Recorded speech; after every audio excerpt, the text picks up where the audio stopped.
देहरादून में बीजेपी ने कांग्रेस की भारत जोड़ो यात्रा पर बोला हमला। बीजेपी प्रवक्ता सुनीता विद्यार्थी ने किया कटाक्ष, कहा पहले अपनी पार्टी को जोड़े कांग्रेस।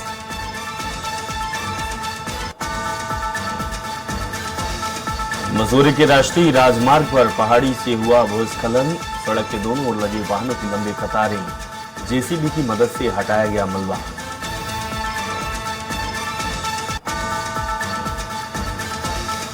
उत्तराखंड में एक बार फिर से बारिश की संभावना। बिजली चमकने के साथ ओलावृष्टि का येलो अलर्ट जारी। अधिक ऊंचाई वाले इलाकों में होगी बर्फबारी।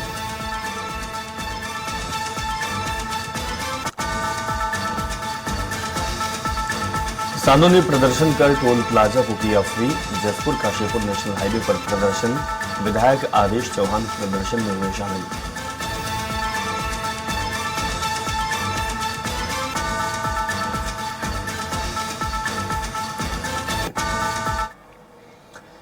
नमस्कार, आपका बहुत बहुत स्वागत है। मैं हूं आपके साथ अभिषेक तिवारी। वक्त हो गया देवभूमि एक्सप्रेस का। शुरुआत करते हैं। उत्तराखंड में एक बार फिर से आज से बारिश के साथ बर्फबारी होने की संभावना है। मौसम विज्ञान केंद्र ने उत्तरकाशी, चमोली, रुद्रप्रयाग, बागेश्वर और पिथौरागढ़ जिले में बिजली चमकने के साथ ओलावृष्टि का येलो अलर्ट जारी किया है, जबकि इन जिलों में 3500 मीटर से अधिक ऊंचाई वाले इलाकों में बर्फबारी के आसार हैं। मौसम विज्ञान केंद्र की ओर से जारी पूर्वानुमान के अनुसार 18 से 20 फरवरी तक मौसम बदलने के आसार हैं, जबकि 21 फरवरी को भी प्रदेश के कुछ जिलों में बारिश, ओलावृष्टि की संभावना है। फरवरी की शुरुआत साल की पहली बर्फबारी हुई थी। मौसम विज्ञान केंद्र की ओर से जारी पूर्वानुमान के मुताबिक 18 से 20 फरवरी तक मौसम बदलने के आसार हैं, जबकि 21 फरवरी को भी प्रदेश के कुछ जिलों में बारिश, ओलावृष्टि की संभावना है। फरवरी की शुरुआत में साल की पहली बर्फबारी हुई थी।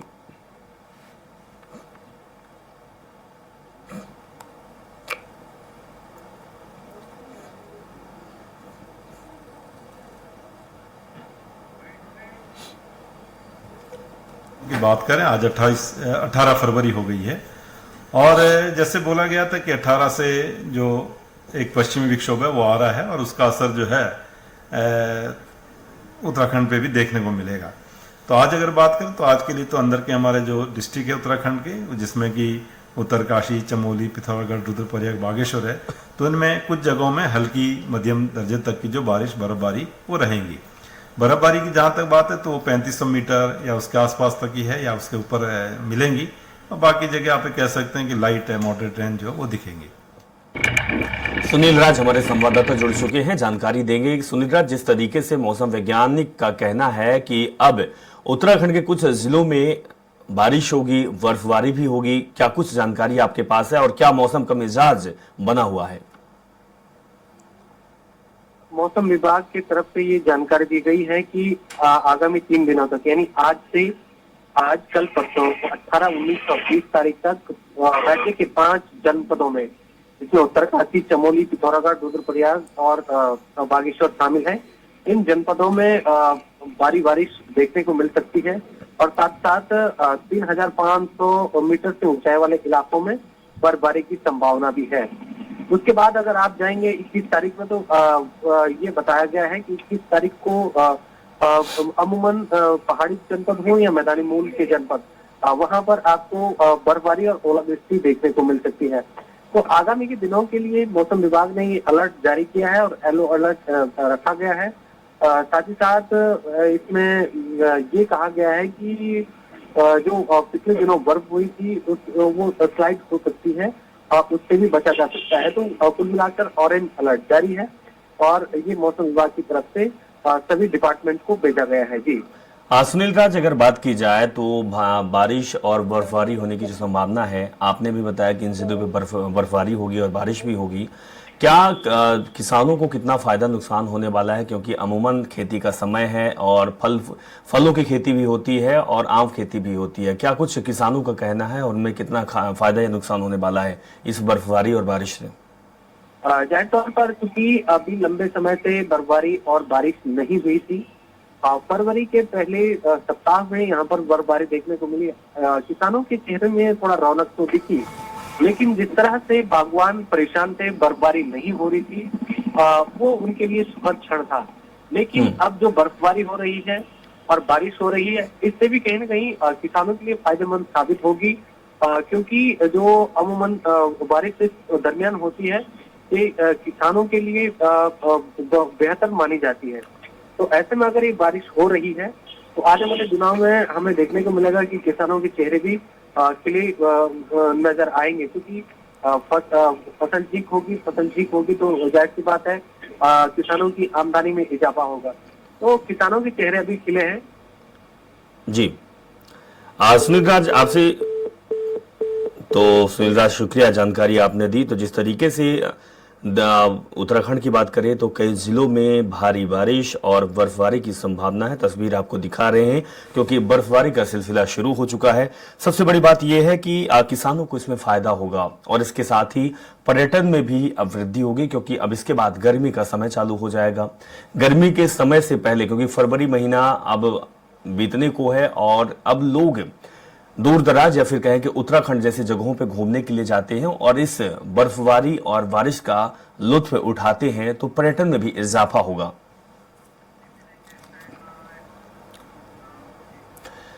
उत्तराखंड के राज्यपाल retired lieutenant general Gurmeet Singh ने नई दिल्ली में आयोजित Swami Vivekananda health mission society के 11वें वार्षिकोत्सव और सम्मान समारोह में प्रतिभाग किया। इस अवसर पर राज्यपाल ने निस्वार्थ सेवा भाव से काम करने वाले डॉक्टर्स को सम्मानित किया। साथ ही सोसाइटी के 4 धाम साथी 2.0 मोबाइल ऐप को भी लॉन्च किया। इस दौरान राज्यपाल ने कहा कि मिशन का नेक उद्देश्य वंचित, ग्रामीण, पहाड़ी और आदिवासी क्षेत्रों में निवास करने वाले उपेक्षित समुदायों और तीर्थयात्रियों की सेवा करना है और इन क्षेत्रों के लोगों को चिकित्सा, शिक्षा और अन्य सामाजिक सहायता मुहैया कराना है। ये कार्य नर सेवा नारायण सेवा के मूल मंत्र पर आधारित है।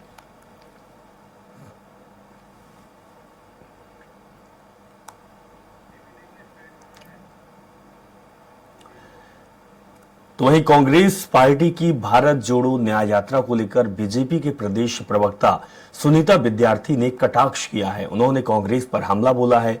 सुनीता विद्यार्थी ने कहा कि पहले कांग्रेस को अपनी पार्टी को जोड़ना चाहिए, उसके बाद भारत जोड़ने की बात सोचनी चाहिए। भाजपा प्रवक्ता ने भी कहा कि बीजेपी विभिन्न कार्यक्रमों के माध्यम से लगातार जनता के बीच जाकर जनता के दिल में अपनी जगह बना रही है। इससे कांग्रेस पार्टी घबराई और बौखलाई हुई है और कांग्रेस के पास कोई भी मुद्दा अब नहीं बचा है। कांग्रेस पार्टी में भगदड़ मची हुई है। साथ ही उन्होंने कहा कि आने वाले लोकसभा चुनाव में कांग्रेस की हार निश्चित है।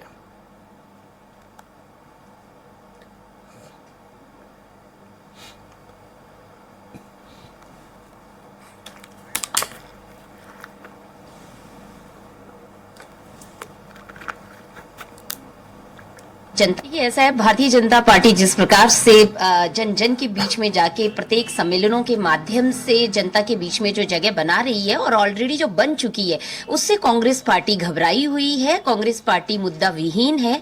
कोई भी मुद्दे लेकर ये जनता के बीच में पॉजिटिवली नहीं जा रहे हैं और अभी जो इनमें हबड़ तबड़ हो रही है उसमें भी ये बूथ जोड़ो और भारत जोड़ो की बातें कर रहे हैं। पहले खुद को तो जोड़ लें, पहले महाराज जी अपने संगठन को जोड़ लें, उसके बाद बड़ी बड़ी हांके, क्योंकि हार तो निश्चित है कांग्रेस पार्टी की।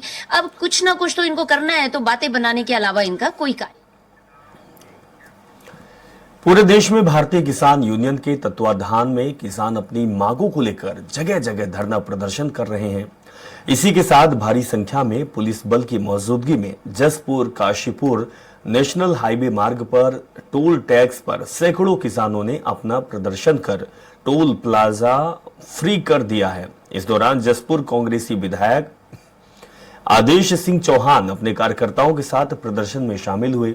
मीडिया से रूबरू होते हुए विधायक आदेश चौहान ने अपने आप को किसान पुत्र बताते हुए कहा कि जिस देश का अन्नदाता खुशहाल नहीं है, उस देश का हर नागरिक खुशहाल किसी भी कीमत पर नहीं रह सकता।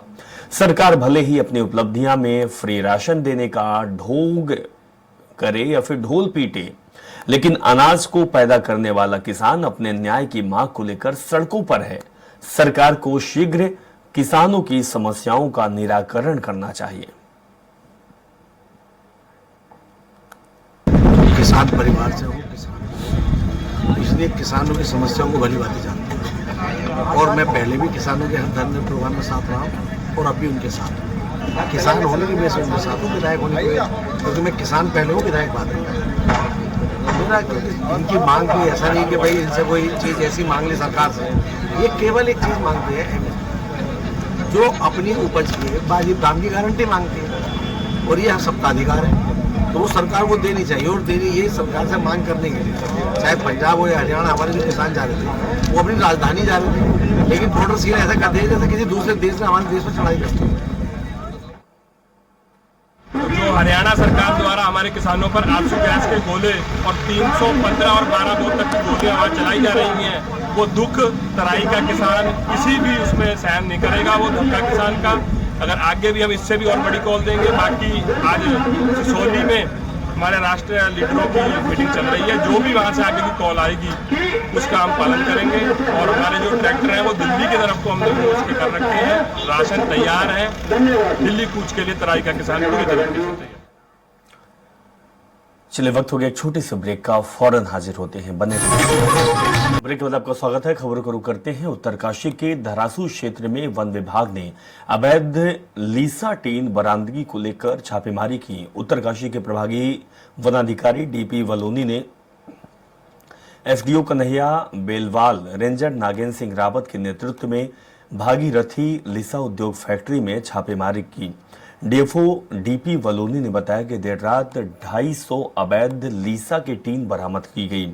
फिलहाल जांच जारी है, फैक्ट्री को सील कर दिया गया है। उन्होंने बताया कि अवैध लीसे की फैक्ट्री सील करने के बाद विभाग की ओर से कार्रवाई शुरू कर दी गई है।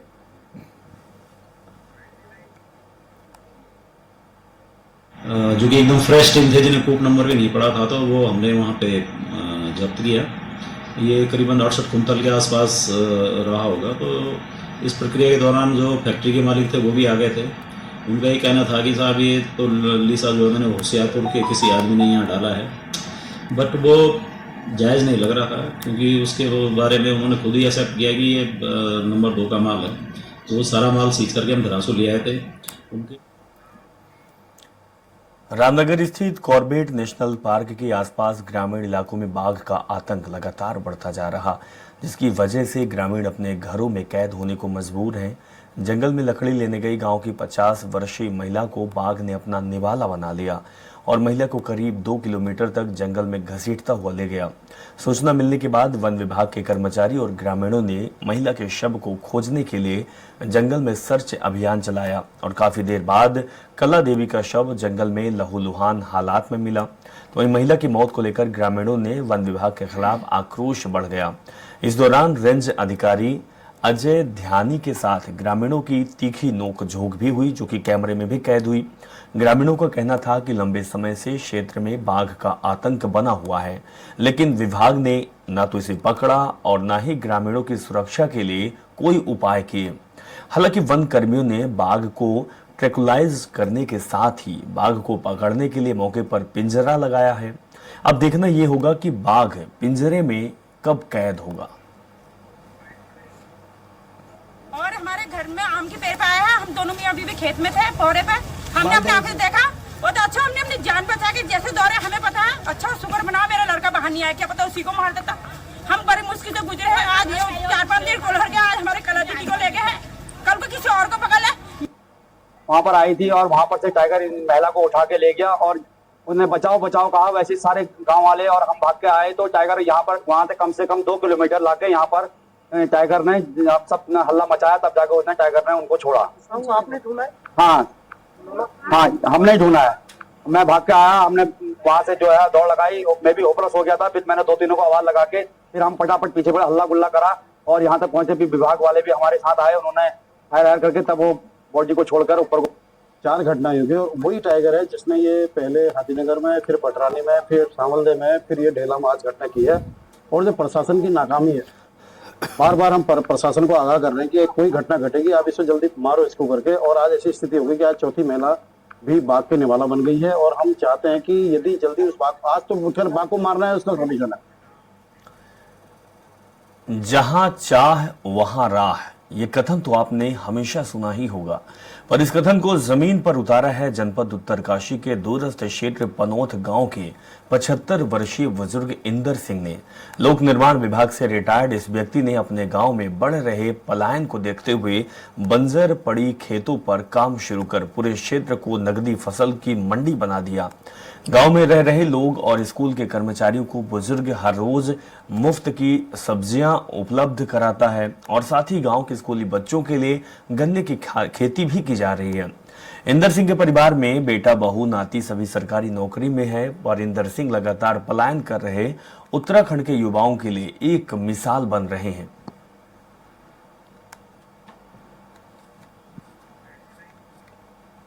मैं ये संदेश देना चाहता हूँ अपने भाई बंधुओं को, साथ रिश्तेदारों को कि जो सब ऐसे काम करो, रोजगार अपने आप स्वयं करो, शायद दूसरे को नहीं दो, दूसरे को भी दो। मैं अपने आप रिटायरमेंट होने के बाद खूब रोजगार अपने आप किया, मैंने किसी को रोजगार नहीं दिया। मेरे पास सारी सब्जी अवेलेबल अभी भी है, आलू है, मटर है, सब्जी पालक है, सब आलू के पेड़ देखो, गन्ना देखो मेरे खेत में क्या उग रहा है। मैं चाह रहा हूँ सब लोग क्या गन्ना खेत औरों को बताइए, खेत वो भी गन्ना बो सकते, गन्ना उगा सकते, भले वो लोग बेच दें, मैंने बेचा नहीं, मैं लोगों को खड़ा है निस्वार्थ है। रिटायरमेंट आदमी आज वहाँ पर जो है बहुत सारी सब्जियाँ उगा रहा है, गन्ने उगा रहा है, जबकि यहाँ पर गन्ना बहुत कम पहाड़ों में पैदा किया जाता है और लोगों को फ्री में भी वो सब्जियाँ जो है वितरित कर रहा है। तो युवाओं को इसे सीख लेनी चाहिए और हमारी सरकार को भी इस पर ध्यान देना चाहिए। मौसम विभाग का पूर्वानुमान उत्तरकाशी जनपद में सटीक साबित होते हुए दिखाई दे रहा है। जी हां, जनपद मुख्यालय समेत पूरे जनपद में घने बादल छाए हुए, साथ ही गंगोत्री धाम में हल्की बर्फबारी शुरू हो गई है और देर रात तक मौसम ऐसा ही बना रहा तो एक बार फिर जमकर बर्फबारी हो सकती है। ऐसे में बर्फबारी के चलते पर्यटकों का आना भी शुरू हो गया, जिससे स्थानीय लोग काफी खुश नजर आ रहे हैं।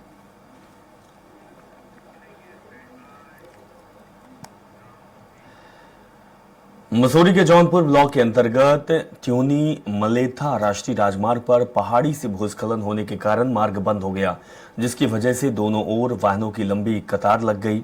वहीं रात होने के कारण लोगों को भारी परेशानियों का सामना करना पड़ा। वहीं पुलिस और डायल 112 प्रभारी रामबीर सिंह के नेतृत्व में जेसीबी के जरिए 15 घंटे बाद यातायात सुचारू किया गया। आपको बता दें कि NH 707 ए मार्ग पर 2 सालों से भू घसाव हो रहा है। राष्ट्रीय राजमार्ग के अधिकारियों को इस बारे में कई बार अवगत भी कराया गया, लेकिन इसके बावजूद भी अब तक इस स्थान का ट्रीटमेंट नहीं हो पाया, जिससे कहीं भी खतरा रहता है और लोगों की जान माल का खतरा लगातार बना रहता है और लोग इसी तरीके से आने जाने में परेशान रहते हैं।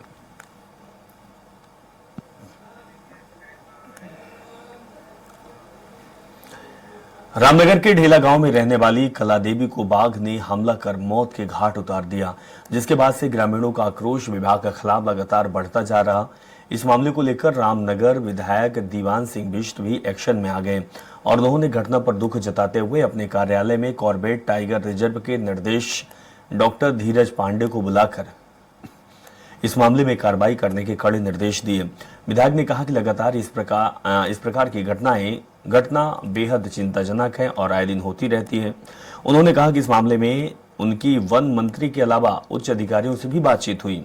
उन्होंने कहा कि भविष्य में इस प्रकार की घटनाएं ना घटे, इसको लेकर अधिकारियों को कड़े निर्देश दिए गए। तो वहीं उन्होंने ग्रामीणों से भी सहयोग की अपील की और मामले में कॉर्बेट पार्क निदेशक डॉक्टर धीरज पांडे ने कहा कि बाघ को पकड़ने के लिए उच्च अधिकारियों से अनुमति मिल चुकी है। बाघ को ट्रैंकुलाइज करने की कोशिश की जा रही है और पशु चिकित्सकों को 2 टीमें भी लगा दी गई है।